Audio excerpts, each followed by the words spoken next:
अमरावती जिला महिला अस्पताल डफरीन में सर्जरी के लिए भर्ती 25 वर्षीय पल्लवी भूषण गुड्डे की इलाज के दौरान मौत हो जाने की चौंकाने वाली घटना सामने आई है। ऑपरेशन से पहले एनेस्थीसिया इंजेक्शन दिए जाने के बाद पल्लवी कोमा में चली गई थी, जिसके बाद बीते कुछ दिनों से उसका इलाज आईसीयू में चल रहा था, लेकिन शुक्रवार को इलाज के दौरान उसकी मृत्यु हो गई। घटना के बाद मृतका के परिजनों ने जिला शल्य चिकित्सक को लिखित शिकायत देकर संबंधित डॉक्टरों और अस्पताल पर गंभीर लापरवाही के आरोप लगाए हैं। परिजनों का कहना है कि बिना उचित जांच के एनेस्थीसिया दिए जाने के कारण यह हादसा हुआ है। दोषी डॉक्टरों पर गैर इरादतन हत्या का मामला दर्ज कर कड़ी कार्रवाई की मांग की गई है। इस मामले को गंभीरता से लेते हुए जांच समिति गठित की गई है और रिपोर्ट के बाद आगे की कार्रवाई की जाएगी। घटना से अस्पताल की कार्यप्रणाली पर सवाल खड़े हो रहे हैं।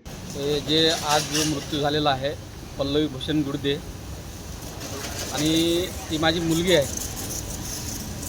ती कुटुंब शस्त्रक्रियासाठी डफरीन येथे भरती झाली होती 13 तारखेला भरती झाल्यानंतर ते 1 ते 1.5 महिन्याची गर्भवती पण होती। परंतु जेव्हा आपण कुटुंब शस्त्रक्रिया करून घेतो त्याच्या अगोदर तो गर्भपात करणं फार गरजेचं होतं आणि म्हणून तो गर्भपात डफरीन हॉस्पिटलला करण्यात आला। आणि जेव्हा आपण गर्भपात करतो तर त्या गर्भपातामध्ये त्या स्त्रीला कितीतरी रक्तस्राव जातो, विकनेसपणा येतो, तिचा एचबी कमी होतो आणि अशा परिस्थितीमध्ये एकदम त्या पेशंटला कुटुंब शस्त्रक्रियेकरिता घेता येत नाही। दुसरी गोष्ट, कमीत कमी या डफरीन हॉस्पिटलच्या प्रशासनाने किंवा तिथल्या डॉक्टरांनी असं करायला पाहिजे होतं का तिचा गर्भपात केल्यानंतर अबॉर्शन केल्यानंतर तिला घरी पाठवणं गरजेचं होतं, तिला समुपदेशन करणं आवश्यक होतं आणि तंदुरुस्त झाल्यानंतर पुन्हा तिला शस्त्रक्रियासाठी बोलावणं आवश्यक होतं। हा सल्ला देणं तिथल्या डॉक्टरांचं काम होतं, परंतु त्यांनी तसं काहीच केलं नाही। उलट अबॉर्शन केल्यानंतर 3ऱ्या दिवशी त्यांनी तिला कुटुंब शस्त्रक्रियासाठी ऑपरेशन थिएटरमध्ये नेलं। ऑपरेशन थिएटरमध्ये नेल्यानंतर ही पाहिलं नाही त्यांनी का त्या पेशंट लायबल आहे किंवा नाही आहे किंवा तो फिट आहे किंवा नाही आहे शस्त्रक्रियासाठी। त्यांनी ऑपरेशन थिएटरमध्ये नेल्यानंतर 11 वाजताच्या दरम्यान नेलेलं आहे आणि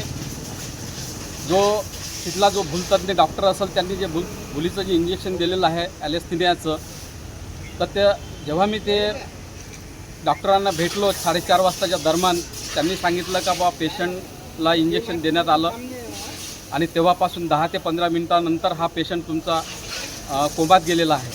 आम्ही आणण्याचा प्रयत्न केला, वाट पाहिली, पण शस्त्रक्रिया अजून केली नाही असं त्यांनी आम्हाला सांगितलं। परंतु माझा एक आक्षेप आहे त्यांच्यावर का ज्यावेळेस हा भूलतज्ञ जो कोणी डॉक्टर असेल हा प्रॅक्टिशनर आहे किंवा काय, म्हणजे मला नेमकं त्याच्यावर एक माहिती घ्यायची आहे।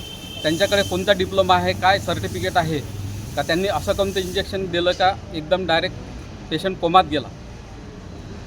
आणि जर त्यांनी पहिले एक काम करायचं होतं का त्या नातेवाईकाला त्या माझे जवळ तिथं हजर असताना त्यांना माहिती देणं गरजेचं होतं, परंतु 11 वाजतापासून तर 4 वाजे 4:30 वाजेपर्यंत काहीच माहिती दिलेली नाही। माझे जवळ वारंवार त्यांना विचारणा करत होते स्टाफला का माझा पेशंट 11 वाजतापासून नेलेला अद्यापपर्यंत का बाहेर आलेला नाही गेला नाही।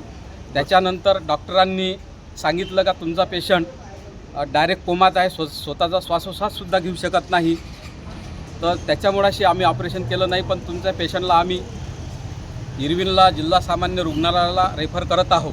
पण तेवढ्यात मी गेलो, जेव्हा मी आतमध्ये गेलो तर तेव्हा डॉक्टर बोंद्रे म्हणून तिथं आतमध्ये होते। या परिस्थितीमध्ये पाहिलं का जेव्हा एखाद्या PM रूममध्ये जसं एखादी डेड बॉडी पडलेली असते तशा माझ्या मुलीचा तिथं डेड बॉडी सारखाच त्या स्थितीत पडलेली होती। जेव्हा डॉक्टर बोंद्रे यांना मी म्हटलं की साहेब हे कसं झालं, पण त्यांनी सांगितलं का भुलीचं इंजेक्शन दिल्यानंतर काही मिनिटानं तिला असं झालेलं आहे, तेव्हापासून ते रिव्हर्समध्ये आली नाही। आणि मी म्हटलं तुम्ही काय प्रयत्न केले, तर म्हणे आम्ही तिला म्हणजे ते जागेवर येण्याचे प्रयत्न केले, म्हणजे वाट पाहिली, परंतु त्यांनी काहीच उपचार तिथं केलेला नाही।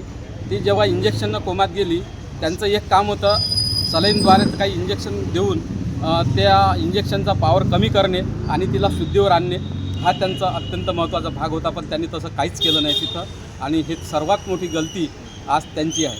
आणि म्हणून त्यांच्यावर म्हणजे जास्तीत जास्त कडक कारवाई होईल, निलंबनाचीच नाही तर कमीत कमी मनुष्यवधासारखे गुन्ह्याचा त्यांच्यावर दाखल करण्यात यावा, ही माझी एक मागणी आहे.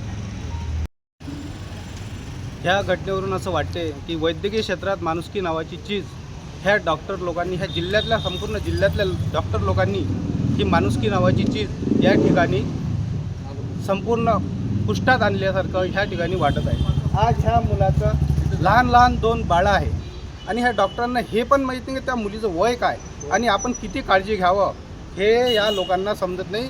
प्रायव्हेटली तसेच झाले, सरकारी तसेच झाले. नुसतं पैशांचा बाजार ह्या अमरावती जिल्ह्यातल्या सगळ्या डॉक्टरांचा चालू आहे. तरी ह्या शासनाने आणि पोलीस प्रशासनाने आणि महाराष्ट्राच्या आरोग्यमंत्र्यांनी ह्या जिल्ह्यावर योग्य आणि लक्ष जास्तीत जास्त या जिल्ह्यावर लक्ष देण्याची गरज आहे.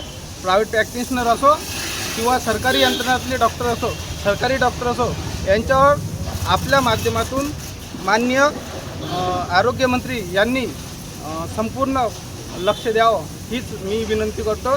आणि ह्या माझ्या बंधूला इथं न्याय मिळावा अशी अपेक्षा करतो. काय नाव आपलं? मी धम्मानंद जनार्दन गुड्डे, खारतडेगाव.